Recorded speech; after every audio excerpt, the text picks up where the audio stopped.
आप सभी का स्वागत है आज की सक्षम रोड सोसाइटी की सेशन में। जैसा कि आज का सेशन का विषय है how to get a good job. इस सेशन को लेने के लिए हमारे साथ मिस्टर बुद्धि राजा सर ज्वाइन किया उन्होंने हमने आज। और आज हमारे साथ है चित्का कालरा मैम जो कि हमारी इस एनजीओ की प्रेसिडेंट है।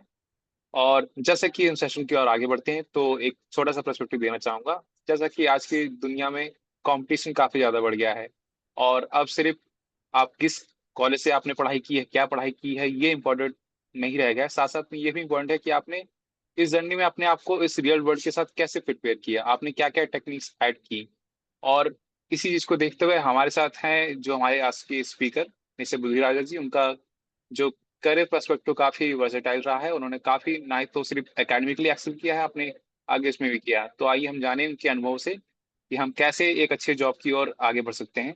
So without wasting any time, I'd like to invite Kanish Fatima ji for the brief introduction of today's resource person and our president as well. Over to you, please. Thank you so much, sir, for inviting me. Good evening, everyone. On the behalf of Saksham Rozgar Society, I am Kanis Fatma. I have the privilege to introduce Mr. Nischay Buddhi Raja, sir. Completed his schooling from BBPS Dwarka with 96.8%, pursued chemical engineering from IIT Roorkee, and went to on do this MBA from IIM Calcutta, where he was also an All India topper in CAT with 100 percentile. Professionally, he worked with McKinsey and company in Japan and India, then with Zomato's global growth team, and is currently a director at Blinkit. President of Saksham Rozgar Society, Ms. Jyotika Karla ma'am is an advocate on record, Supreme Court of India, and is committed to education and skill development of youth. Thank you. Thank you, Kanish ji, for the brief introductions. Now I'll request our president to begin the session. Over to you, ma'am. So thank you, Abhishek, and thank you, Nishchay Buddhiraja, for joining us. Your introduction was amazing. और McKenzie और ऐसे शब्द तो शायद हमारे बच्चों ने सुने भी नहीं होते, और आज आपके माध्यम से हमें सुनने को मिला, हम सबको जानने को मिला। इससे बेहतर एकेडमिक में क्या प्रोफाइल हो नहीं सकता निश्चय, क्या ये सही है? Thank you so much Jyotika ma'am, and thank you Abhishek and Kaneez, and thank you ये अपॉर्चुनिटी देने के लिए। और एनटीएससी पास, आईआईटी, फिर आईआईएम, मतलब इससे अच्छा प्रोफाइल बनाने के लिए कैसे कैसे बनता है, इसीलिए आप जैसे व्यक्तित्व को आज हम अपने बच्चों के बीच में लाए हैं। और आप उम्र में भी उनके बराबर हैं, तो आपसे अच्छे से कनेक्ट हो पाते हैं और अच्छे से समझ पाते हैं कि कैसे ये सब कुछ भी संभव है, उसकी क्या तरीके हैं उसको हासिल करने के लिए, शायद आपसे बेहतर क्या बताएगा। तो निश्चय, जो हमने, जैसे हमारा आज का टॉपिक है how to get a good job, मतलब कैसे हम अच्छी नौकरी पा सकते हैं। और आज हमें रोज देखने में, सुनने में, हम अखबारों में भी पढ़ते हैं कि नौकरी को लेके काफी समस्या रहती है। बड़े जो आईटी सेक्टर है वहां भी रोज आ जाता है कि ले ऑफ हो गया, यहाँ इसमें ले ऑफ हो गया, उसमें ले ऑफ हो गया। अमेरिका में, हिंदुस्तान में, कहीं भी कंपनियों से आ जाता है। और फिर जहां भी सरकारी नौकरियां निकलती हैं, जैसे कुछ अभी का डेटा है, दिसंबर 23 में गुजरात में था, 2,500 नौकरियों के लिए एडवर्टाइजमेंट आया, जिसमें कि 1 लाख लोगों ने अप्लाई किया।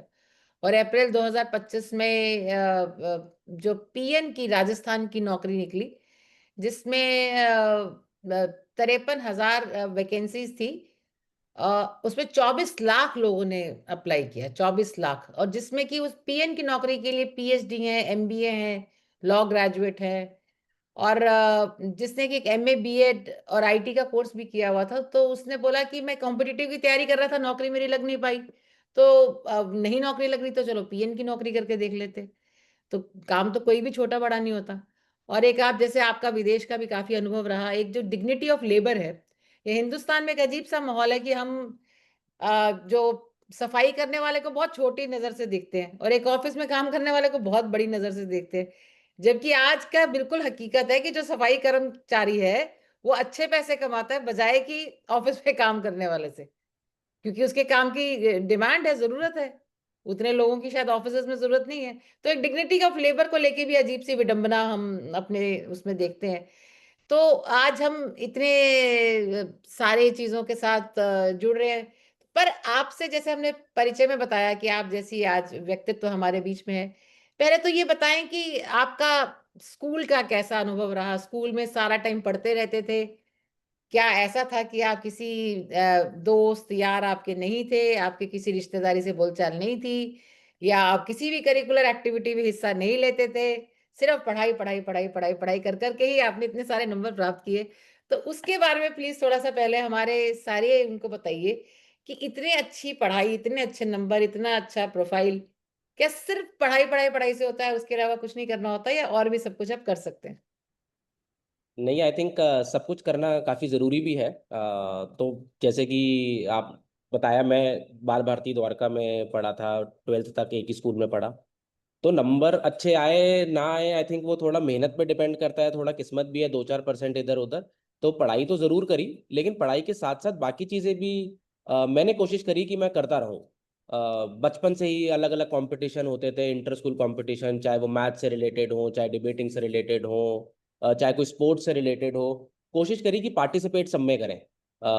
ऐसा तो नहीं कहूँगा कि हर चीज़ जीता, मे बी शायद जीता तो 10-20% ही होगा, पर 80% टाइम तो बस पार्टिसिपेट किया। बट उसी से आई थिंक जो लर्निंग होती है, जो एक्सपोजर मिलता है, जितना बाहर जाके आप नए लोगों से मिलते हैं, वो आपको और कॉन्फिडेंस देता है। तो पढ़ाई में भी वो साथ में मदद करता है। ऐसा नहीं है कि आप सिर्फ पढ़ाई कर रहे हैं तो आप नंबर ले आएंगे तो आप आगे लाइफ में कुछ कर पाएंगे। आई थिंक वो इनफ नहीं है। वो करिए, बिल्कुल मेहनत करिए, लेकिन सिर्फ वो करना आई थिंक इनफ नहीं है। और टीचर्स ने भी, पेरेंट्स ने भी, सबने मोटिवेट किया कि यार और भी चीज़ें करो, ये नहीं कि सिर्फ पढ़ाई करके आ गए। शाम को खेलने जाना ज़रूरी है। हमारे घर अच्छा। पे रूल था कि 5 बजे के बाद आपको घर में नहीं दिखना, शाम को 5 बजे के बाद आप बाहर जाओगे और 7-7:30 से पहले घर नहीं आओगे। चाहे आप ओके। खेलो, चाहे आप घूमो, दोस्त बनाओ ना बनाओ, वो आपकी प्रॉब्लम। ओके। फिर वो एक बार बंदा बाहर जाता है तो अपने आप एक दिन नहीं बनाएगा दोस्त, 2 दिन नहीं बनाएगा, फिर अपने आप दोस्त बनते ही हैं। कभी क्रिकेट खेला, कभी फुटबॉल खेला, कभी कुछ हम्म। खेला, कभी कहीं घूमने गए। तो वो भी एक रूल था कि शाम को बाहर जाना जरूरी है, सिर्फ पढ़ाई इज नॉट इनफ। जब तक आप हम्म। शाम को जाके बाहर नहीं खेल रहे, दोस्त नहीं बना रहे, तब तक आपकी ओवरऑल पर्सनैलिटी नहीं बनेगी। सिर्फ पढ़ाई करके तो नहीं चलेगी आज की डेट में। जिंदगी, पढ़ाई करना जरूरी है बट इनफ नहीं है। So you have said an amazing word, amazing experience you have shared कि घर में 5 से 7:30 घर के बाहर रहो, बाहर के लोगों से मिलो, और बाहर के लोगों के साथ वो आप करना चाहते हैं, लोग जो करना चाहते हैं। तो हाँ जी, तो कितना ये एक और एक आप जैसा ब्रिलियंट स्टूडेंट ये कह रहे हैं। मतलब मुझे लगता है उसने मुझे काफ़ी मदद करी, बल्कि कि वो दोस्त मेरे आज भी हैं जिनके साथ मैं शाम को खेलता था। हम्म। अलग अलग स्पोर्ट्स मैंने खेलने शुरू करे। अगेन मैं फिर से रिपीट करूंगा कि ऐसा नहीं है कि मैं बहुत अच्छा क्रिकेट खेलता हूँ या बहुत अच्छा फुटबॉल खेलता हूँ, पर वो जो एक्सपीरियंस था मेरा बाहर जाने का, लोगों के साथ खेलने का, आई थिंक उसने काफ़ी शेप किया मुझे। और बहुत ज़रूरी लगा वो मुझे। और वो ऐसी चीज़ है जो मैं आगे भी सबको बोलूँगा कि आप पढ़ाई तो करें, बट 2-3 घंटे उस उम्र में एटलीस्ट। आप जब तक 10वीं में है, चलिए 11वीं 12वीं में शायद वो 2 घंटे जो है आपके 1 घंटा हो जाएगा, पर तब भी हम्म। बाहर जाइए। लोग मानते नहीं है। मैं बताता हूँ कि जब 10th के बोर्ड्स थे, 12th के बोर्ड्स थे, अगले दिन अगर मेरा बोर्ड का एग्जाम होता था, मैं उससे पिछले दिन भी खेलने जाता था, क्योंकि हम्म। मुझे इतनी आदत हो गई थी कि मेरा माइंड रिफ्रेश तब होता था कि जब मैं बाहर 1 घंटा 2 घंटा कुछ करके आऊँ।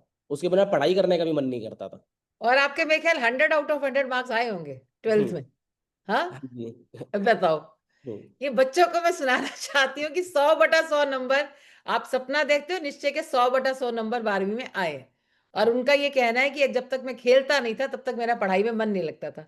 तो इस पे बहुत ध्यान दें कि सबसे जरूरी है खेलना, पढ़ाई उसके बाद आएगी शायद। बहुत अच्छा। और निश्चय आईआईटी कैसे पहुंचते हैं, क्योंकि बहुत सारे जो साइंस के स्टूडेंट्स होते हैं उनका सपना होता है कि एक आईआईटी हो जाए तो बस, और कुछ नहीं। तो आईआईटी की जर्नी कैसे, 11वीं 12वीं पढ़ते पढ़ते कैसे कोचिंग और क्या? क्योंकि आजकल मैं देखती हूँ कि 8th क्लास से ही माँ बाप शुरू हो जाते हैं, ओहो आईआईटी की तैयारी कर रहा है 8वीं क्लास से। मतलब क्या है ये सब कुछ, कितना ओवर हाइप्ड है ये, कैसे, क्या है इसको आप कैसे देखते हैं? देखिए, मैं पहले अपना एक्सपीरियंस बताता हूँ। मैंने आईआईटी की पढ़ाई तो मैंने 11वीं से शुरू करी थी। हम्म। 11वीं 12वीं में ज़रूर मैंने आईआईटी की तैयारी करी। कोचिंग ज्वाइन करी थी स्कूल के साथ साथ। स्कूल में भी पढ़ता था मैं, और साथ हम्म। में फिर कोचिंग भी जाता था। हफ्ते में एक दिन वो कोचिंग होती थी, 3 से 4 घंटे की। 11वीं में मैं आपको सच बताऊं तो मैंने बहुत ज़्यादा पढ़ाई नहीं करी होगी। जब मैं हम्म। 12वीं में आया तो मुझे रियलाइज़ हुआ कि यार पढ़ना बहुत ज़रूरी है, तभी आगे कॉलेज अच्छा मिलेगा, करियर बनेगा। फिर हम्म। 12वीं में मैंने थोड़ी ज़्यादा मेहनत करी, आखिरी 4-5 महीने एग्जाम से पहले और ज़्यादा मेहनत करी। आई थिंक वो नेचुरली है सबका, है कि जैसे जैसे डेडलाइन पास आती है आप ज़्यादा मेहनत करते हैं। तो मैंने हम्म। 11वीं और 12वीं में बोलूँगा कि अच्छे से मेहनत करी, जिसमें 12वीं और ज़्यादा अच्छे से करी। हम्म। और अच्छा एग्जाम हो गया, अच्छे कॉलेज में एडमिशन मिल गया। जो आपका दूसरा पॉइंट था, वो आप एकदम सही कह रहे हैं कि आज की डेट में लोग छठी से 8वीं से ही उनको लगता है कि हम अभी से तैयारी शुरू करते हैं, 6 साल 7 साल पढ़ाई करें। मेरा पर्सनल एक्सपीरियंस है कि वैसा बिल्कुल नहीं करना चाहिए। हाँ। 10वीं तक आप जो क्लास में स्कूल में पढ़ रहे हैं वो पढ़िए, थोड़ा एक्स्ट्रा भी पढ़िए, पर छठी से ही 8वीं से ही कि मैं 12वीं के बाद क्या करूंगा, मैं कोचिंग कौन सी जाऊंगा, मुझे आईआईटी क्लियर करना है, आई थिंक वो उम्र थोड़ी बाकी चीज एक्सप्लोर करने की है, थोड़ी पर्सनैलिटी बनाने की है। क्योंकि 12वीं के बाद तो पढ़ना ही है आपने, पढ़ना है या नौकरी करनी है। तो जब तक वो उम्र है खेलने की और चीजें करने की, वो सब करना भी बहुत जरूरी है। नहीं तो पर्सनालिटी आई थिंक आपकी एक एक तरीके की बन जाएगी, सिर्फ पढ़ाई वाली पर्सनालिटी आपकी मल्टी डायमेंशनल जिसे हम बोलते हैं। वो बनाने के लिए जरूरी है कि आप 10वीं तक तो जो स्कूल में पढ़ाया जा रहा है वो अच्छे से पढ़े, एक्स्ट्रा भी पढ़े।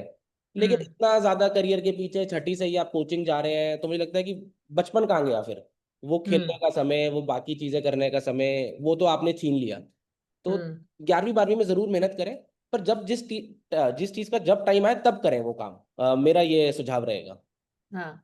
और निश्चय अगला जो सवाल है कि आईआईटी जैसे इंजीनियरिंग हुआ, आपका बीटेक हुआ, बहुत अपने आप में बहुत बढ़िया प्रोफाइल है, तो उसके बाद ये आईआईएम का कैसे बनता है, और क्या क्या सोच आपको आईआईएम की तरफ लेके जाती है, उस पे भी थोड़ा सा एक इंक्लूसिविटी, मतलब कैसे उसको हम कोजेंट कैसे देखते हैं इंजीनियरिंग के साथ मैनेजमेंट। देखिए आज की डेट में तो काफी लोग इंजीनियरिंग के बाद मतलब सब कुछ ही कर सकते हो आप। 2 3 ऑप्शन आपके पास, इंजीनियरिंग के बाद सीधा नौकरी कर लो, इंजीनियरिंग के बाद आप और इंजीनियरिंग रिलेटेड पढ़ाई कर लो, या तीसरा आप अपनी फील्ड चेंज कर लो, एमबीए जैसे कि बिजनेस में आप जा सकते हैं। मैं आपको अपना एक्सपीरियंस बताता हूँ कि मैंने इंजीनियरिंग करी, मैंने केमिकल इंजीनियरिंग करी आईआईटी रुड़की से।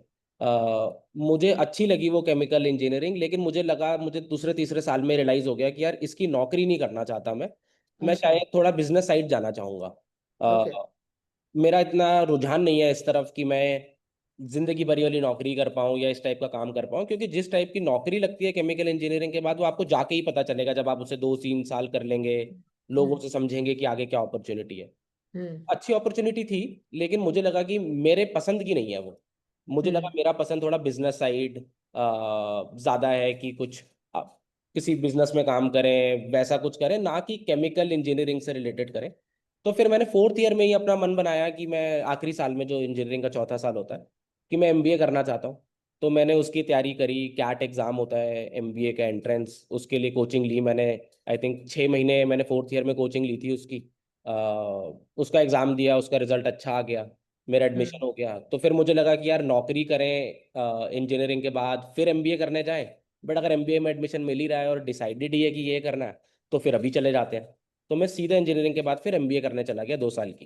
अ, ये और मैं, आपका कैट परसेंटाइल भी मैं क्या 100 था शायद, हाँ जी हाँ मैंने जी आपके लिंक्डइन के प्रोफाइल पे देख रही थी। हाँ जी हाँ। मतलब एक बार थोड़ा सा एक्सप्लेन कर दें हमारे बच्चों को कि 100 परसेंटाइल कैट का क्या होता है, थोड़ा वो देखिए क्या एग्जाम होता है और उसका। देखिए कैट होता है कॉमन एप्टीट्यूड टेस्ट। ये टिपिकली आप ग्रेजुएशन करने के बाद एग्जाम देते हैं एमबीए करने के लिए। आप ग्रेजुएशन चाहे आपने साइंस में करी हो, बीकॉम कराओ, बीएससी करी हो, बीटेक कराओ, एमबीबीएस कराओ, कुछ भी कराओ, इसके बाद आप पोस्ट ग्रेजुएशन जो आपकी एमबीए है उसके लिए एग्जाम देते हैं, कॉमन एप्टीट्यूड टेस्ट। तकरीबन आई थिंक 2 ढाई 3 लाख लोग एग्जाम देते हैं हर साल इंडिया में। जिसमें से टॉप 15 20 जो लोग आते हैं उनको 100 परसेंटाइल, मतलब टॉप 15 लोगों को सेम स्कोर दिया जाता है, जिनको 100 परसेंटाइल बोलते हैं। एंड देन उसके बेसिस पर आपका फिर इंटरव्यू होता है अलग अलग एमबीए कॉलेजेस में, एंड आपका एक टोटल स्कोर बनाया जाता है, जो आपका एक कैट एग्जाम का स्कोर है और एक आपके इंटरव्यू का स्कोर है। एंड उसके बेसिस पे फिर आपको अलग अलग कॉलेजेस में एडमिशन मिलता है। कॉलेजेस जैसे कि आईआईएम हो गए, जिसके अंदर आईआईएम अहमदाबाद, बैंगलोर, कैलकाटा, ऐसे अलग अलग जगहों पे आईआईएम है। और एमबीए के काफ़ी कॉलेजेस हैं, दिल्ली में एफएमएस है, दिल्ली यूनिवर्सिटी में, और काफ़ी एमबीए के अच्छे कॉलेजेस हैं। मोस्टली उनका एग्जाम ये कैट होता है, एक इंटरव्यू होता है, एंड देन आपका उसमें एमबीए के लिए 2 साल का जो प्रोग्राम है उसमें एडमिशन होता है। तो आपका एमबीए किस ईयर का है निश्चय? मैंने 2016 से 18 एमबीए किया है और आईआईटी कलकत्ता तो से। मतलब ऑलमोस्ट 7 इयर्स हो गए आपको एमबीए किए हुए, तो हाँ, आपने इस बीच दौरान कहाँ कहाँ काम किया? तो 2018 में मैंने नौकरी शुरू करी मैकेंजी एंड कंपनी में, जो कि एक कंसल्टिंग कंपनी है। वहाँ मैंने 3 साल काम किया।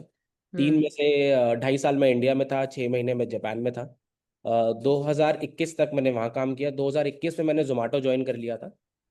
जोमेटो गुड़गांव में एक कंपनी है, काफ़ी लोगों ने इसका नाम सुना होगा। हाँ, जानते हैं सब।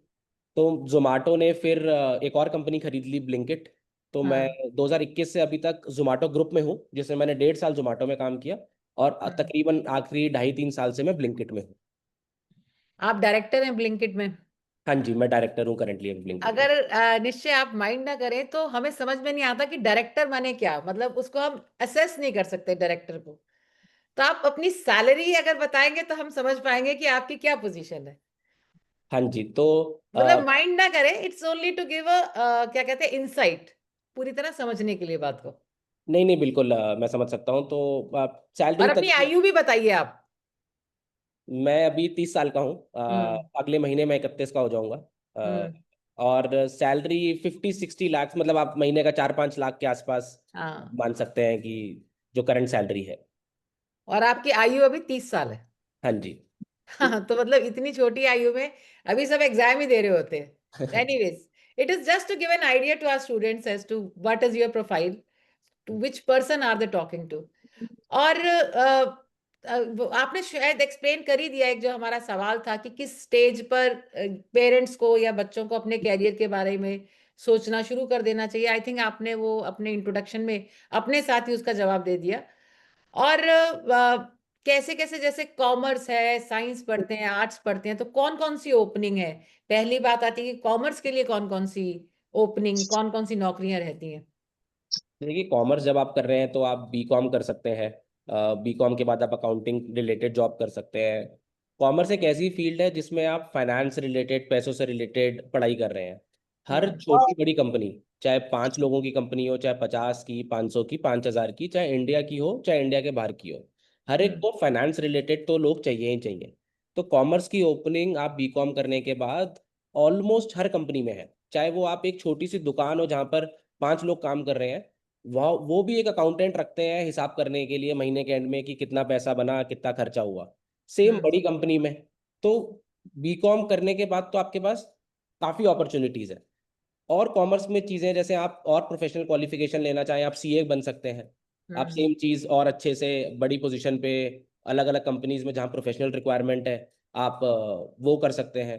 कॉमर्स पढ़ने के बाद आप और आगे एमकॉम भी कर सकते हैं। जिसको और पढ़ने का शौक है और अलग नौकरी करने का शौक है, वो एमकॉम करके उसके बाद पीएचडी भी कर सकते हैं अलग अलग फील्ड में, और पढ़ाई करके आप टीचिंग की तरफ भी जा सकते हैं कि आप लोगों को बीकॉम का कोर्स कराएं, आप लोगों को कॉमर्स रिलेटेड चीज़ें कराएं। आप स्कूल में टीचर भी लग सकते हैं, कॉलेज में प्रोफेसर लग सकते हैं। कुछ लोग कॉमर्स के बाद लॉयर भी बनते हैं, जिनको कॉमर्स रिलेटेड देन उनकी स्पेशलाइजेशन पैसों से रिलेटेड वाले केसेस में ज़्यादा कर सकते हैं। जैसे कि मैं अपने फादर इन लॉ का एग्जांपल दूं, वो पहले सीए थे, उन्होंने अच्छा। सीए के बाद लॉ पढ़ा। तो अच्छा। अब उनकी एक्सपर्टीज पूरी फाइनेंस रिलेटेड मैटर्स में है, टैक्सेशन रिलेटेड मैटर्स के अंदर है। तो तो ये अब भी एक बड़ा वो है कि सीए करके वो वकालत कर रहे हैं, हाँ जी, तो प्रैक्टिस। मतलब हाँ जी, मैं उनकी एग्जांपल दूं अगर, तो वो हाँ। उन्होंने बीकॉम करा, सीए बने, अपनी प्रैक्टिस सेटअप करी। 41-42 साल की उम्र में उन्होंने लॉ पढ़ा। ओ। 20 साल उन्होंने, 15-16 साल उन्होंने सीए का काम करा। फिर उनको लगा कि अब मुझे लॉ पढ़ना है, तो उसके बाद वो लॉयर बन गए। तो आखिरी हाँ। 20 साल से वो लॉयर है। हाँ। तो मतलब अपॉर्चुनिटीज तो इतनी है। अभी मैं नाम नहीं लेना चाहूंगी, शायद अभी पार्टिसिपेंट हो, वो सीए नहीं हो पाई उससे। तो हम्म। बड़ी मुश्किल मुझे लगा कि प्रोफेशन करना है तो मैंने कहा लॉ कर लो, क्योंकि हमारा तो चलता ही रहता है, ये सारे हम्म। बच्चे हमारे आज से नहीं जुड़े, 15-15 20-20 साल से हमारे साथ है। तो हाँ मैंने कहा जी। सीए क्यों, प्रोफेशनल ही बनना है, लॉ कर ले, नहीं सीए के पीछे क्यों भाग रहा है? तो ऐसा आपके फादर इन लॉ का एग्जाम्पल कि सीए बनने के बाद वकालत में प्रैक्टिस कर रहे हैं, तो अपने आप में बहुत इंपॉर्टेंट है। मतलब आप चाहो तो हर हर प्रोफेशन में अपनी पहचान बना सकते हो और अच्छी पोजीशन बना सकते हो। और निश्चय आप जैसे साइंस, आपने शायद साइंस में ही पढ़ा होगा क्योंकि आप बीटेक करते हो, तो ऐसा ही रहता है कि मतलब अभी भी कैसा हो गया, सबको लगता है साइंस पढ़ लो, साइंस पढ़ लो, तो साइंस पढ़ के सब आपके लिए बहुत बढ़िया है। तो कॉमर्स का तो आपने बताया कि बहुत ओपनिंग्स है, साइंस के बारे में आप क्या कहना चाहेंगे? आई थिंक साइंस में भी काफ़ी ओपनिंग्स हैं। दो चीज़ें जो सबको ही पता होंगी, एमबीबीएस और इंजीनियरिंग। कि एमबीबीएस कर लो, डॉक्टर बन जाओ। इंजीनियरिंग बीटेक कर लो और इंजीनियर बन जाओ। पर इसके सिवाय भी काफ़ी अपॉर्चुनिटीज़ हैं साइंस में। चाहे आप बीएससी करके आप रिसर्च की फील्ड में जा सकते हैं, बीएससी एमएससी कर सकते हैं। आप बीएससी करने के बाद टीचर भी बन सकते हैं। आप लैब टेक्नीशियन का कोर्स कर सकते हैं। आज की डेट में जितनी लैब्स आ गई हैं, लैब्स भी अब मल्टीपल तरीकों की हैं। कुछ स्कूल में लैब्स होती हैं, उसमें भी नौकरियां हैं। और साथ में जो डायग्नोस्टिक लैब्स है, जैसे कि आपने लालपैथ लैब का नाम सुना होगा, स्टार लैब्स का नाम सुना होगा, ऐसी काफ़ी कंपनीज आ गई हैं। आप इसमें लैब टेक्नीशियन बन सकते हैं। आप बी फार्मा करके फार्मासिस्ट, यानी कि जो केमिस्ट की नौकरी होती है, चाहे आप अपनी दुकान खोलें, चाहे आप किसी बड़ी कंपनी जैसे टाटा 1mg, अपोलो, इधर आप एज केमिस्ट काम करें, आप ये सब भी कर सकते हैं। आप खेती बाड़ी रिलेटेड कुछ करना चाहें तो आप एग्रीकल्चर में और पढ़ाई कर सकते हैं। वहाँ पर फिर आप सरकारी नौकरी भी कर सकते हैं, प्राइवेट नौकरी भी कर सकते हैं, अपना भी कुछ एज अ कंसल्टेंट काम कर सकते हैं। तो देखिए, साइंस में भी अपॉर्चुनिटीज काफ़ी हैं। पर तब भी मैं ये बोलना चाहूंगा कि जो एक पुराने जमाने का ख्यालात था कि साइंस कर लो तो करियर बन जाएगा, ऐसा नहीं। मेहनत तो आपको सब में करनी पड़ेगी। पर पिछले 15-20 सालों में इंडिया में जैसे इकोनॉमी ग्रो हुई है, कॉमर्स हो चाहे आर्ट्स हो, उसमें भी equally good if not better, मतलब उतनी ही अच्छी, शायद बेहतर अपॉर्चुनिटीज कॉमर्स और आर्ट्स में भी है। तो साइंस ओह, के अच्छा। पीछे, साइंस पसंद है तो करिए, पर साइंस के पीछे बस ये मत भागिए कि साइंस कर लेंगे तो जी करियर बन जाएगा, ऐसा जरूरी नहीं है। हाँ, ये पॉइंट आपका बड़ा अच्छा लगा कि साइंस समहाउ कर ही लें। हम्म मतलब साइंस नहीं भी करोगे तो भी there are ample things to be done. तो हमने कॉमर्स की बात करी, साइंस की करी, अब आर्ट्स की जो अपॉर्चुनिटीज या ओपनिंग्स या जॉब्स आर्ट्स की फील्ड में कैसी रहती हैं, आप उसके बारे में भी थोड़ा बताइए। जैसे आर्ट्स में आप चाहे तो आर्ट्स में किसी भी चीज़ में आप कोर्स करें, बीए करें आप किसी भी सब्जेक्ट में, एंड देन आप टीचर बन सकते हैं। चाहे आप हम्म। स्कूल के टीचर बने, चाहे आप प्राइमरी बच्चों को टीचर बने, और पढ़ाई करके अगेन आप फिर कॉलेज में प्रोफेसर बन सकते हैं, लेक्चरर बन सकते हैं। आर्ट्स में अब एक और चीज़ है आजकल, एचआर, आप ह्यूमन रिसोर्सेज में स्पेशलाइज कर सकते हैं। एचआर हम्म। यानी कि ऑलमोस्ट हर कंपनी, अगेन जैसे फाइनेंस के लोग हैं, कॉमर्स के, एचआर का काम है कि जो कंपनी में लोग हैं उनको मैनेज करना।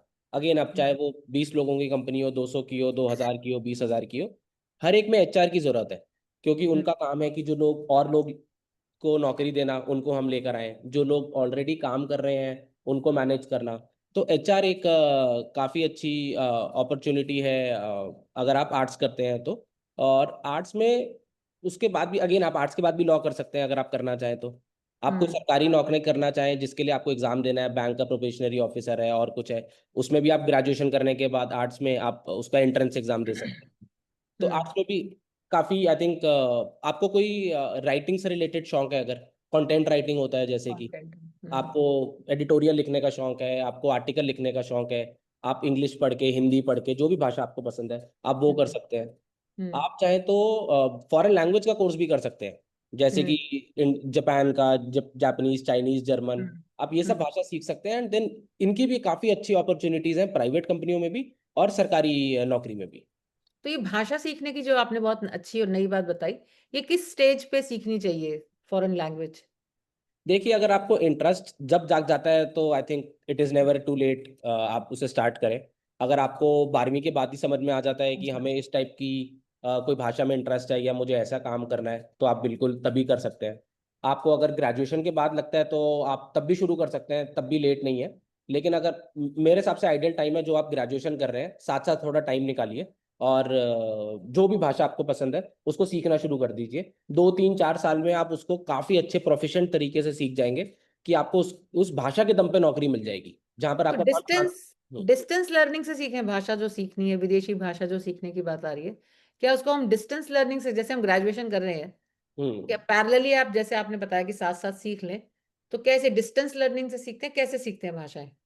आई थिंक आप डिस्टेंस लर्निंग से शुरू कर सकते हैं, बट तब भी मेरा सुझाव होगा कि आप स्टार्ट कर ले डिस्टेंस लर्निंग से आइडिया बनाने के लिए। लेकिन एटलीस्ट फिर आप वीकेंड पे, सैटरडे संडे जाइए, जैसे कि कोचिंग। वीकेंड कोर्सेज होते हैं हम्म। जहाँ पर आप वीक सैटरडे 3 घंटे, संडे 3 घंटे, जहाँ पर आप हम्म। जाके सीखें, लिखें, उसे समझें, उसके टेस्ट दें, अच्छा, एक्सेट्रा एक्सेट्रा। तो मतलब प्रैक्टिकल उसका एस्पेक्ट को भी ध्यान में रखें उस लैंग्वेज को अच्छे से सीखने के लिए। जी और बिल्कुल। आपने बताया कि काफी ओपनिंग उससे होती है, कि बहुत नई और अच्छी बात।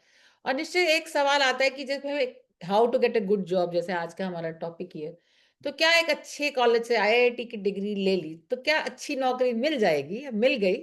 इसके बारे में बताएं आप थोड़ा सा। देखिए, अच्छे कॉलेज से, जितने अच्छे कॉलेज से पढ़ेंगे दरवाजे आपके लिए उतने खुल जाएंगे, ये बात एकदम सच है। हम्म। लेकिन इसका मतलब ये नहीं है कि कोई तैयार बैठा है कि यार ये इसने आईआईटी से पढ़ाई करी है तो चलो इसको नौकरी दे दे। हम्म। दरवाजे खुल जाएंगे, लेकिन उसके बाद मेहनत आप ही को करनी है। चाहे वो हम्म। नौकरी लगाने की बात हो, चाहे नौकरी लगने के बाद उसमें ग्रो करने की बात हो। एंड ऐसे ही जरूरी नहीं है कि अगर आपने अच्छे कॉलेज से नहीं करा तो आपकी नौकरी नहीं लगेगी। शायद 4 की जगह 2 दरवाजे खुलेंगे, बट अगर आप उन 2 दरवाजों को खोल के उसमें मेहनत कर लेते हैं तो आप शायद आईआईटी वाले से आगे निकल जाएंगे। अब जहां मैं नौकरी कर रहा हूँ, ऐसा नहीं है कि सब लोग मेरे कॉलेज के हैं, किसी के शायद 12वीं में मेरे से 2% ज्यादा होंगे, किसी के 5% कम भी होंगे। जो मेरा बॉस है, जरूरी नहीं है कि उसके 12वीं में उतने ही नंबर आए हो या उसने उसी कॉलेज से पढ़ाई करी हो सकता है उसने किसी और कॉलेज से पढ़ाई करी हो जो शायद हमें अभी लगे कि उतना अच्छा नहीं है, लेकिन क्योंकि उन्होंने मेहनत करी, 5-7 साल 8 साल मेहनत करते गए, अच्छा काम किया, तो वो ग्रो कर गए। तो वो हमें एक उम्र में लगता है जब हम ग्रेजुएशन कर रहे होते हैं कि यार मेरा कॉलेज तो बहुत अच्छा है तो मेरी तो पक्का लग जाएगी, या मेरा तो अच्छा नहीं है तो मेरी नहीं लगेगी। ऐसा बिल्कुल नहीं है। जब आप नौकरी करेंगे, आप आगे देखेंगे, तो उसके बाद आप कितनी मेहनत करते हैं, सब कुछ उस पर डिपेंडेंट है। आप कितनी चाह से, कितने जज्बे से उसको चाहना चाहते हैं। आपके बाकी स्किल्स कैसे हैं, जैसे कम्युनिकेशन स्किल, आपका बात करने का तरीका, आप अपने थॉट्स को सामने वाले को अच्छे से समझा पाते हैं नहीं समझा पाते, आपके लीडरशिप स्किल्स कैसे हैं, क्या आप 10 लोगों की टीम को मैनेज कर सकते हो कि नहीं कर सकते हो।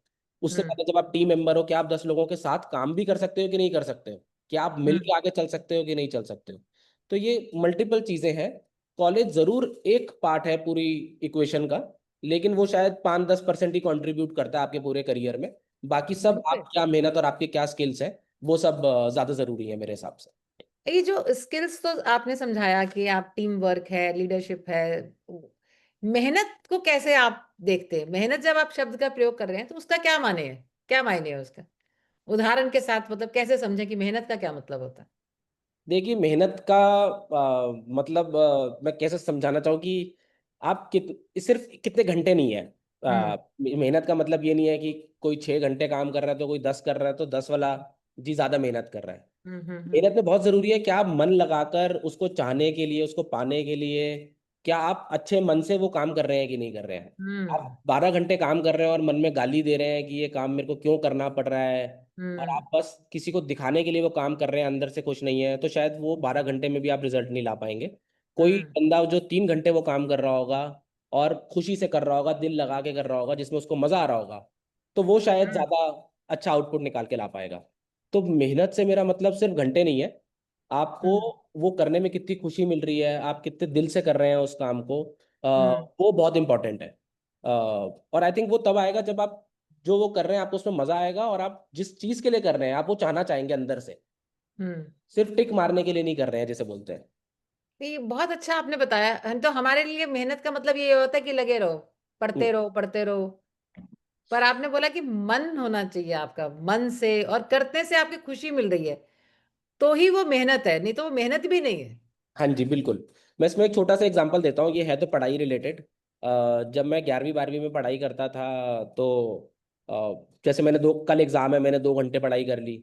अब शाम को मेरी मम्मी आती थी, वो कहती थी कि बेटे और पढ़ लो, आपका कल एग्जाम है, आप पढ़ क्यों नहीं रहे हो। तो तब मैं एक बात बोलता था मम्मी को कि यार आप बोल रहे हो तो मैं बुक खोल के बैठ जाता हूँ, किताब आपको दिखाने के लिए लेके बैठ जाऊंगा, पर अभी नहीं पढ़ सकता मैं, मेरे हिसाब से मेरा हो गया और अभी मेरा मन नहीं है। तो वो हाँ। दिखावे वाली पढ़ाई है। अब मम्मी को तो लगेगा कि बेटा पढ़ रहा है, लेकिन वो शायद बस किताब खोल के बैठा है और मम्मी की आंखों में भी धूल झोंक रहा है और अपनी आंखों में भी धूल झोंक रहा है।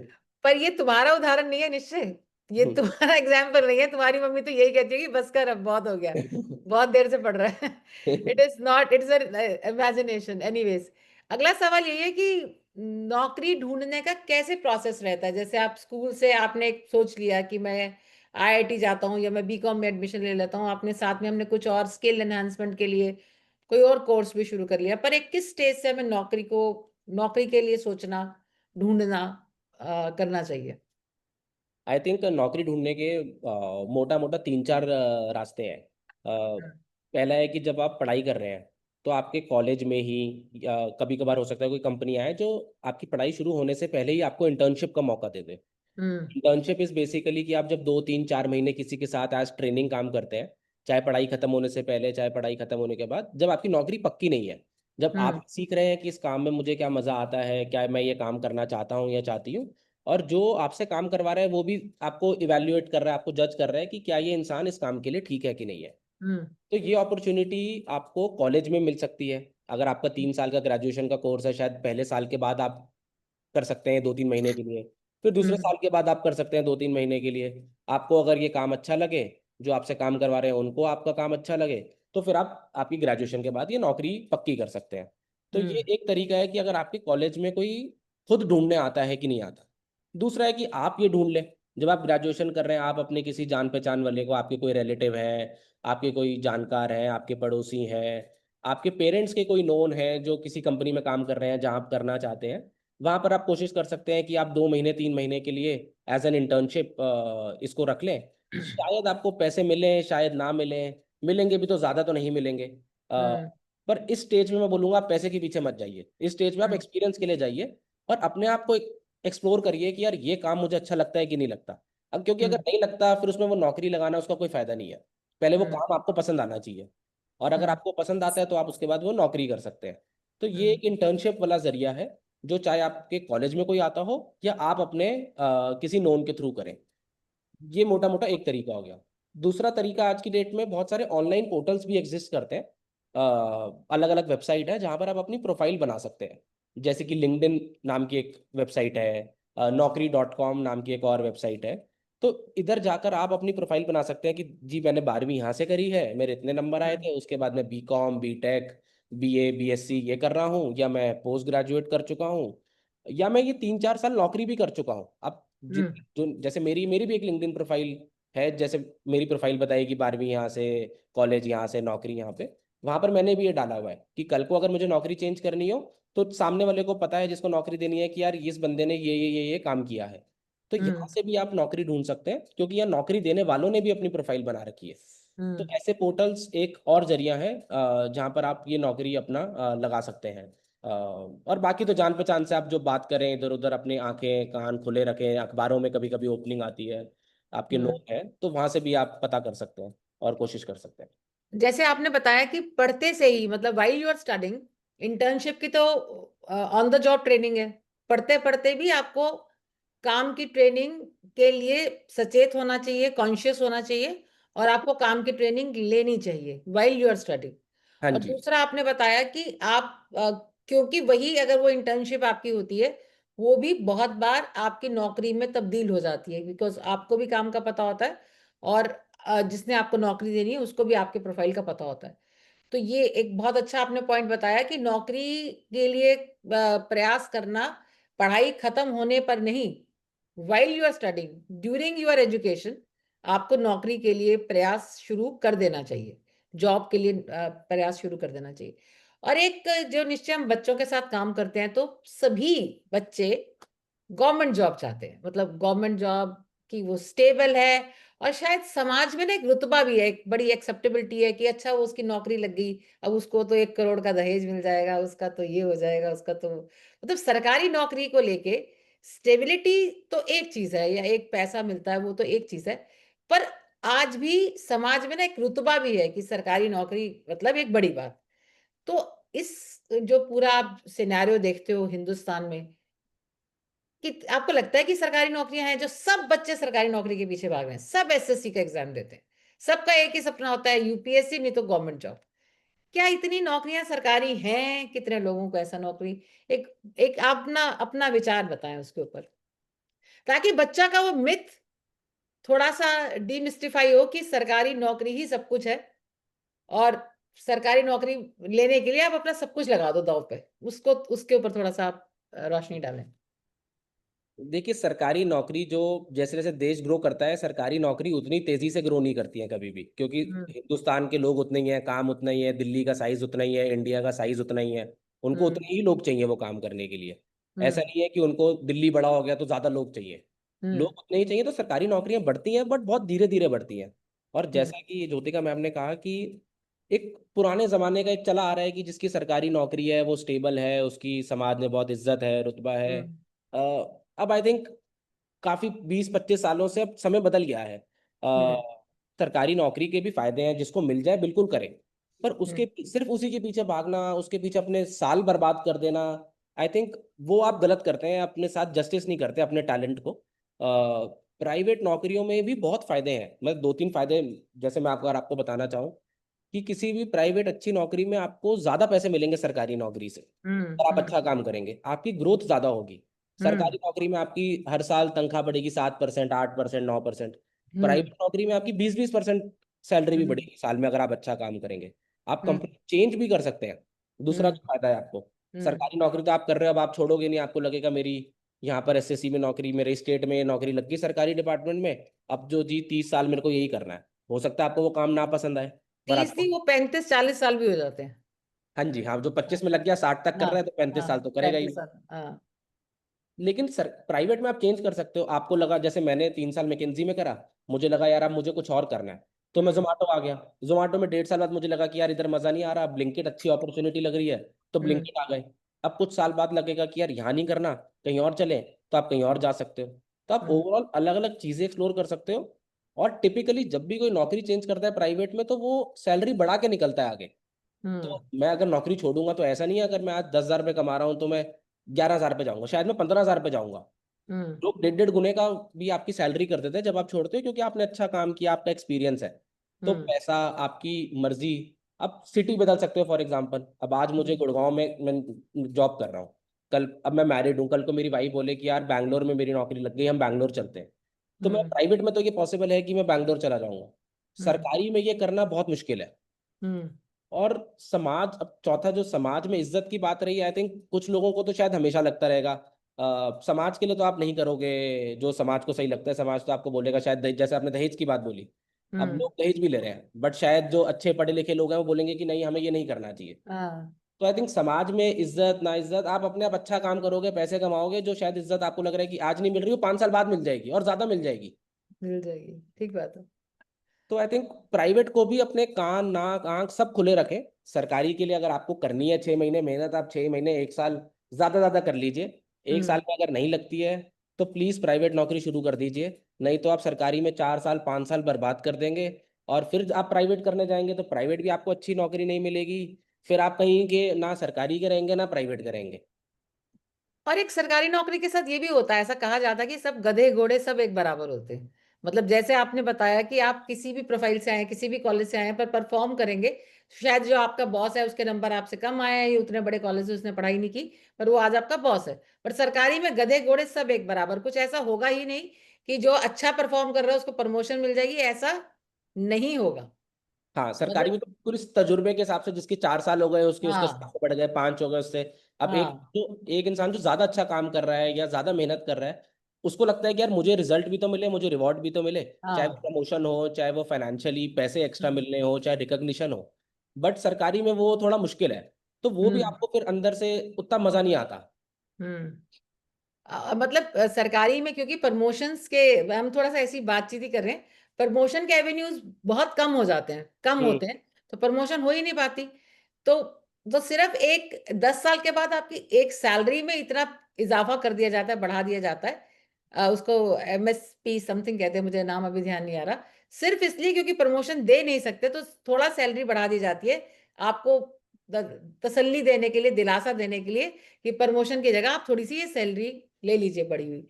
और अगली मोटा मोटा किस तरह की नौकरियां मार्केट में उपलब्ध हैं, वैसे आप एक्सप्लेन कर चुके हैं जैसे साइंस कॉमर्स आर्ट्स के साथ, फिर भी अगर थोड़ा सा एक बार फिर से बताना चाहेंगे, क्योंकि हम उसी तरह बड़ी कन्वेंशनल उसमें चलते हैं कि मतलब वकील बन जाएंगे, CA बन जाएंगे, मतलब बिल्कुल अभी बहुत सारे भी लोग, तो उसका उसके ऊपर भी थोड़ा सा। और आई थिंक एंटरप्रेन्योरशिप पे भी आपकी, मैं बता नहीं रही, आपके परिवार से ही IIT IIM और अपना बिजनेस कर रही हैं, आप बताएं उनका भी, तो एंटरप्रेन्योरशिप के लिए भी थोड़ा सा आप बताएं किस तरह की नौकरियां और एंटरप्रेन्योरशिप क्या है कॉन्सेप्ट, उसके बारे में भी थोड़ा सा। आई थिंक नौकरियां आजकल जैसे कि साइंस करें, कॉमर्स करें, आर्ट्स करें, ऑलमोस्ट हर चीज़ का आपको नौकरी मिलने का स्कोप है। उसी के लिए जैसे मैंने आपको बोला कि आप इंटर्नशिप करें, आप समझें आप क्या करना चाहते हैं। अगर मैं कुछ एग्जांपल्स देना चाहूँ जो मेरी नौकरी से रिलेटेड हैं, तो मुझे वहाँ ज़्यादा आइडिया है। जैसे कि ब्लिंकिट है, ब्लिंकिट की आज की डेट में 1400-1500 दुकानें हैं पूरे इंडिया में। उन दुकानों पे लोग काम कर रहे हैं, 15-15, 20-20 लोग हैं एक दुकान में, जो शायद पहले ये ब्लिंकिट 3-4 साल पहले कुछ था ही नहीं। तो वहां पर आप स्टोर मैनेजर बन सकते हैं, फॉर एग्जांपल आप वो पूरी दुकान के मैनेजर बन सकते हैं, उनकी हम्म अच्छी सैलरी है।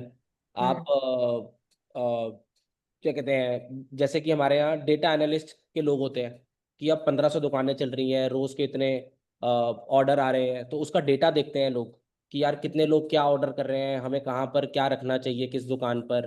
तो ये डेटा रिलेटेड आजकल बहुत नौकरियां आ गई हैं। अकाउंटिंग फाइनेंस रिलेटेड हमने बात करी, मेरी कंपनी में ही बहुत एचआर है, क्योंकि हमारी कंपनी तेजी से ग्रो कर रही है तो हमें और लोग चाहिए। जो लोग काम कर रहे हैं उनको मैनेज करने के लिए लोग चाहिए। तो एचआर के ऐसे बहुत रोल्स हैं। अब ऐसी ही अलग अलग इंडस्ट्रीज हैं। अब मीडिया इंडस्ट्री है, वहाँ पर कैमरामैन चाहिए, वहाँ पर न्यूज़ रिपोर्टर चाहिए, ऑनलाइन आर्टिकल आ रहे हैं, कंटेंट राइटिंग के लिए लोग चाहिए। तो आई थिंक आप जिस भी फील्ड में पढ़ाई कर रहे हैं उसमें भारत जिस स्पीड पे ग्रो कर रहा है, मुझे इस पे कोई शक नहीं है कि नौकरियों की कमी नहीं है। आप बस मेहनत करिए, स्किल बनाइए, एक्सपीरियंस लीजिए, तो नौकरियां काफ़ी हैं। अगर आप ढूंढेंगे तो शायद आपकी स्टार्टिंग सैलरी आप सोच रहे हो कि मुझे इतनी मिल जाए, तो उतनी शायद ना मिले, ये ज़रूर पॉसिबल है। बट आप 2 3 4 5 साल मेहनत करेंगे, 7 8 साल मेहनत करेंगे, तो जितना आप सोच रहे हैं आप उससे बहुत आगे जाएंगे। ये मुझे पूरा भरोसा है। और जो ब्लू कॉलर जॉब्स होती हैं, जैसे कि कारपेंटर है, एसी रिपेयर, इलेक्ट्रीशियन है, ड्राइवर है, कुक है, मेंटेनेंस, इसको भी हम बहुत ही हद तक बहुत छोटे उससे देखते हैं, छोटे काम है, ये तो मेरे को नहीं करनी, मैंने 12वीं पढ़ ली, मैंने ग्रेजुएशन कर लिया है, ये काम थोड़ी करूंगा। इसके हम्म। बारे में आप बताएं थोड़ा सा, क्या इनका कैसा स्कोप है और कैसे देखिए, कुछ साल पहले तक जरूर ये विचारधारा थी, अब धीरे धीरे जो बदल रही है। और अगर बाहर के देशों में जाएंगे तो वहां पर तो आप इलेक्ट्रीशियन है, जो प्लम्बर है, वो गाड़ी में आता है आपके घर। उनके हम्म पास जैसे आईफोन लोगों को पता है, वो आईफोन लेकर आते हैं। मतलब हम्म वहाँ उनकी बराबर की इज्जत है और ऑलमोस्ट बराबर के पैसे भी कमा रहे हैं। हम्म तो भारत में भी धीरे धीरे ये चेंज होता जा रहा है। बड़े शहरों में अगर आप देखें, इलेक्ट्रीशियन, कारपेंटर आज की डेट में कम पैसे नहीं कमा रहे, 50 60 70 हज़ार रुपये महीना कमा रहे हैं, जो कि एक बहुत अच्छा अमाउंट है। और हम्म अगर हस्बैंड वाइफ वर्किंग हो, दो लोग हो घर में, दोनों 50 50 60 60 हज़ार कमा रहे हैं, तो घर में लाख रुपए के ऊपर अगर आ रहा है तो आज की डेट में अच्छा अमाउंट है वो। हम्म जैसे कि मतलब मैं अभी पर्सनल एग्जांपल से ही आपको बताना चाहूँ, जो हमारा अभी हमने काम कराया, हमारा कारपेंटर आता है, वो उसके पास 2 बाइक है। एक अच्छा 1.5 लाख रुपए की बाइक है वो। तो वो अच्छा अच्छा कमा रहा है, तभी उसके पास वो अच्छी बाइक है, तभी वो अच्छी जिंदगी जी पा रहा है। तो ये जरूर एक विचारधारा थी कि ये अच्छा काम नहीं है, बट ऐसा बिल्कुल नहीं है। और अर्बन कंपनी जैसी कंपनीज आ गई हैं। आप हम्म मसाज के लिए लोग बुलाते हैं, वो अर्बन कंपनी ने अपना डेटा निकाला है कि हम्म हमारे जो टॉप पार्टनर्स हैं, जिनको वो हम्म पार्टनर बोलते हैं इन लोगों को, चाहे वो कारपेंटर हो, इलेक्ट्रीशियन हो, मसाज करने वाले हो, जो हम्म, उनके टॉप पार्टनर्स हैं, वो महीने का 1 लाख रुपए से ऊपर कमा रहे हैं। ये ओके, उसका डेटा है। तो 1 लाख रुपए महीना, कितने हाँ जी। घंटे काम करते हैं? और ये टिपिकली करते हैं दिन के 8 से 9 घंटे काम, बस, बस। ओके।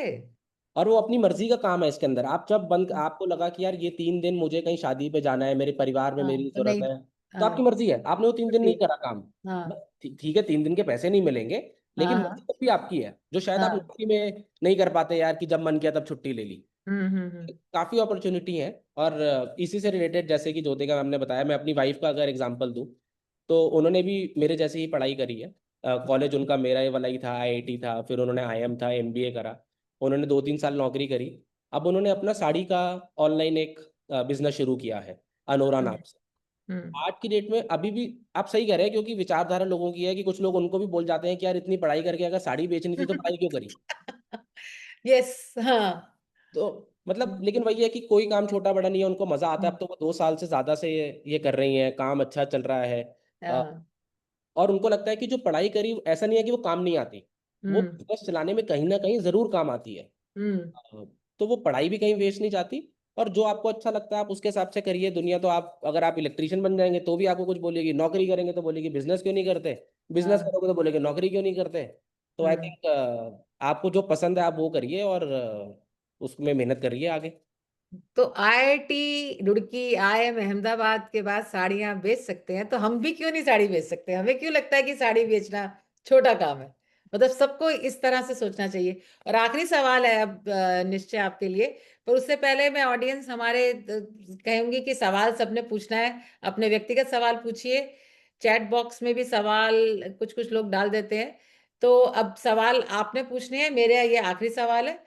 और आखिरी सवाल वही जिससे हमने बात शुरू की, सभी आईएएस बनना चाहते हैं, कल परसों आज आईएएस ही बनना चाहते हैं।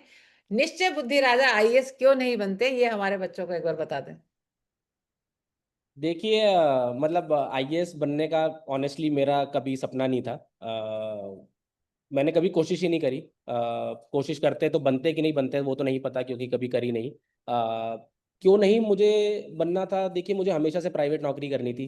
मैंने प्राइवेट के फायदे बताए, चाहे वो फ्लेक्सिबिलिटी हो, चाहे वो फाइनेंशियल फायदा हो, चाहे वो अलग अलग चीज़ें करने की मेरे पास अपॉर्चुनिटी हो। मुझे लगता है कि मेहनत करूंगा तो आगे और ज़्यादा तेज़ बढ़ सकता हूँ प्राइवेट में, मेरा ऐसा मानना है। ये सब 3-4 फैक्टर्स हों। और आईएएस भी मुझे लगता है कि एक तो नंबर ऑफ सीटें बहुत कम है, लोग लेने वाले बहुत ज़्यादा है, कंपटीशन बहुत ज़्यादा है। हर एक को लगता है कि हम आईएएस बन सकते हैं, उसके लिए लोग 1 साल 2 साल 3 साल 4 साल अपनी लाइफ के काफ़ी लगा देते हैं। कुछ लोग बन, बहुत ही कम लोग बन पाते हैं सही बताया जाए तो, और बहुत ज़्यादा लोग 3-4 साल के बाद भी नहीं बन पाते, जो एक तरीके से फिर वो 4 साल आपके काम नहीं आए कुछ। दूसरा मुझे लगता है कि आईएएस को ग्लोरीफाई यानी कि बहुत इज्जत दी जाती है, पर इतना आसान काम भी नहीं है वो लोग कहाँ पर कौन सी स्टेट में पोस्टेड है, किस टाइप की प्रॉब्लम है, कैसे कैसे प्रेशर से डील कर रहे हैं, आसान नहीं है वो काम भी। बट हाँ, समाज में एक रुतबा ज़रूर है। लेकिन मुझे लगा कि उस रुतबे के लिए जो मुझे सैक्रिफाइस या कॉस्ट देनी पड़ेगी, वो मुझे जायज़ नहीं लगी। इसलिए मैंने प्राइवेट नौकरी करना ही ठीक समझा, और अभी तक तो मुझे लगता है कि मैंने ठीक डिसीजन लिया। अब आगे फ्यूचर में तो पता नहीं। फैसला सही। तो अभिषेक, जो चैट बॉक्स में क्वेश्चंस मैं पूछती हूँ, बाकी सवाल आप, आरुषि सेहरा का एक तो सवाल है कि परसेंटाइल किसे कहते हैं, कि थोड़ा सा आप एक्सप्लेन कर दें Now I think percentile we का क्या? can. We should take the photo first. हाँ जी, हाँ, प्लीज प्लीज अभिषेक। आप सभी से रिक्वेस्ट है कि जिन्होंने मीटिंग ज्वाइन किया अपने कैमरा ऑन कर लीजिए ताकि हम साथ में रिकॉर्ड पर्पस के लिए फोटो ले सके। Thank you.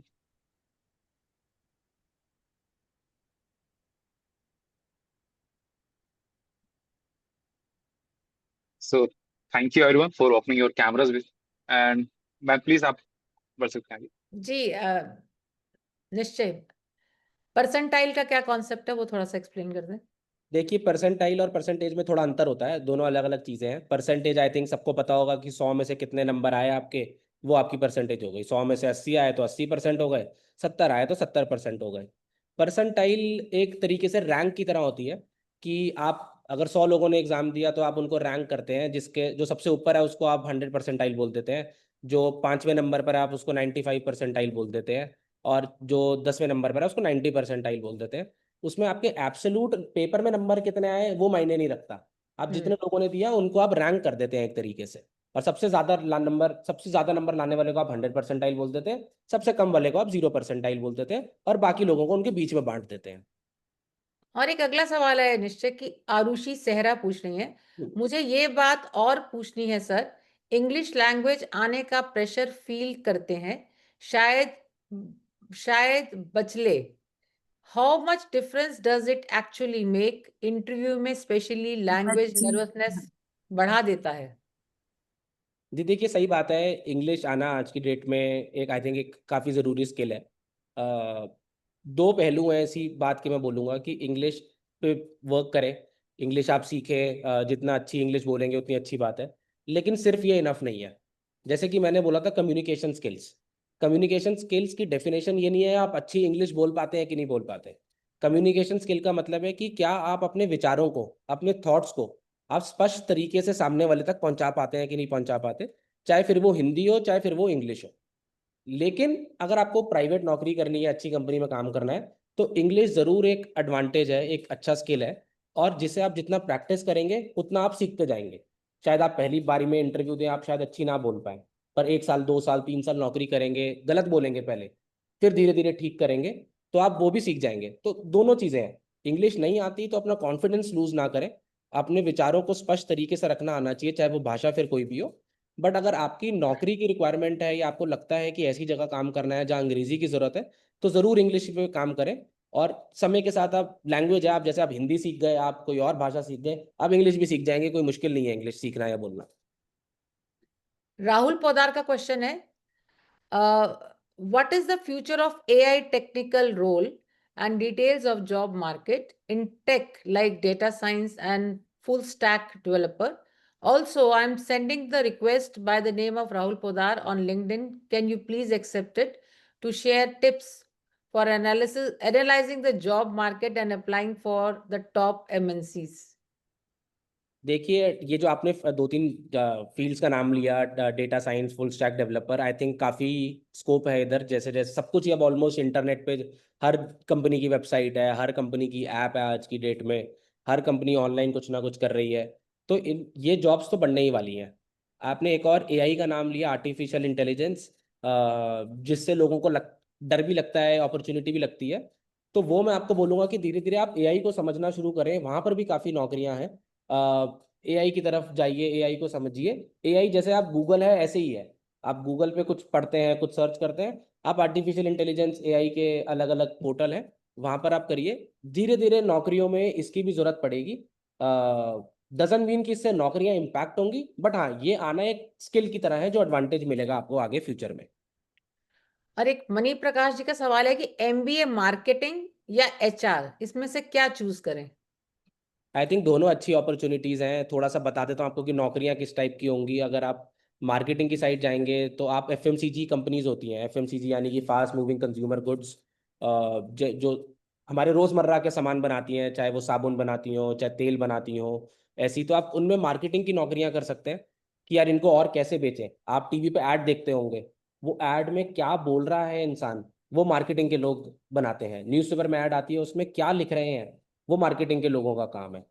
एचआर थोड़ी सी अलग फील्ड हो गई, जहां पर आप लोगों को मैनेज कर रहे हैं, आप लोगों की साइकोलॉजी के हिसाब से है, आप लोगों को, नए टैलेंट को रिक्रूट कर रहे हैं, एक्सेट्रा एक्सेट्रा। तो थोड़ी डिफरेंट फील्ड्स हैं दोनों। दोनों ही ग्रोइंग है, दोनों में ही बहुत अपॉर्चुनिटीज है। आपका इंटरेस्ट जिस तरफ ज्यादा है वो आपके लिए सही रहेगा मेरे हिसाब से।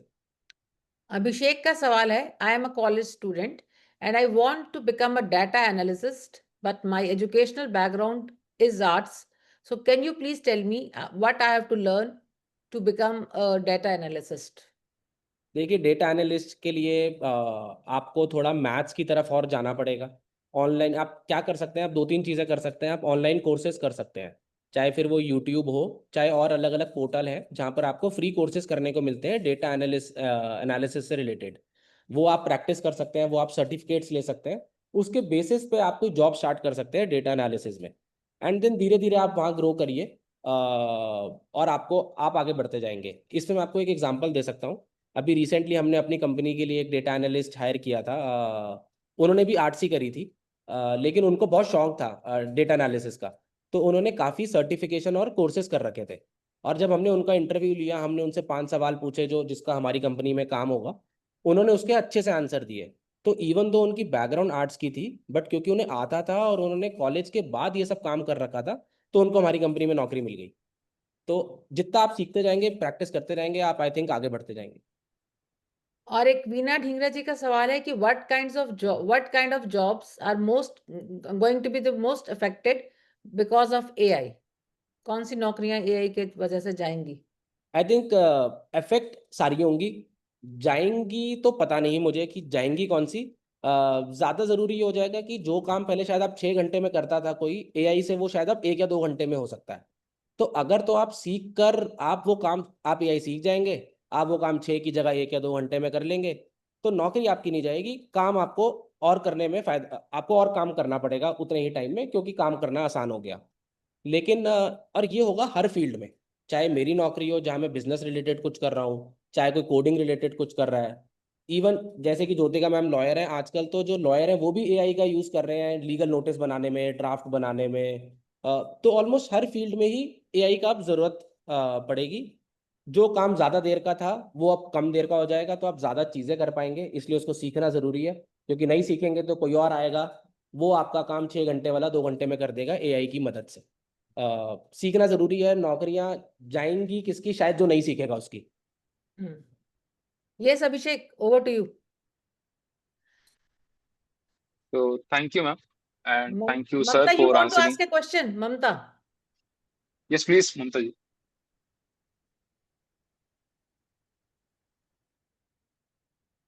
पूछ तो नहीं रही शायद ममता। So anyway, Nishchay, it was a very, very, very impactful and the beautiful session we had with you. और पिछली बार से इस बार का सेशन बहुत अच्छा रहा। 54-55 की हमारी जो प्रेजेंस थ्रू आउट रही हमारे इस पूरे कॉल में, तो बहुत अच्छे तरीके से आपने बताया। और अगले साल और बढ़िया बातें आपसे जानेंगे इस उम्मीद के साथ आज अभी हम आपसे वो कर रहे हैं. So Abhishek, over to you. Thank you. Now I'd like to invite Anushka Narji for word of thanks. Good evening, dear friends. On behalf of Saksham Rozgar Society, I, Anushka Nair, extend my heartfelt gratitude to everyone present here today. I extend my sincere gratitude to Mr. Nishchay Buddhirataji for joining us today and sharing his valuable insights on how to get a good job. Your experiences and perspectives have provided us with a clearer and practical understanding on the steps we should take to build a successful career. We are truly thankful for the time, effort, and commitment. To our enthusiastic students, thank you for your active participation. Your thoughtful questions and energetic involvement transform the session into a dynamic learning. We are excited to see the same energy in our future programs as well. A very special thanks to Ms. Jyotika Kalraji, President, Saksham Rozgar Society, for joining us today. Your thought-provoking questions and unwavering dedication ensured the smooth flow of the session and elevated its quality, keeping all the participants thoroughly engaged. As we close, I wish you a good night and thank you all for your contribution in today's session for making it successful. Thank you so much. So thank you Anushka Nair ji for the word of thanks. और ज्यादा कहते हैं आप सबसे request है कि ये session आपको कल YouTube पे मिल जाएगा और इसका लिंक आप अपने ग्रुप्स में अपने फ्रेंड्स के साथ जिन्हें आप जानते हैं, जिन्हें लगता है कि इस कैरियर एडवाइस उसकी एक अलग पर्सपेक्टिव जो कि नॉर्मल से ट्रेडिशन से अलग है, वो जानने की लोग जाने, तो जरूर शेयर कीजिए हमारे इस वीडियो को उनके साथ और हमारे चैनल को सब्सक्राइब करें. सो थैंक यू एंड आप सभी सेशन को लीव कर सकते हैं and till then good night to all of you and thank you sir for joining today. Thank you. Thank you, each one of everyone. you. Bye bye. Good night. Good night.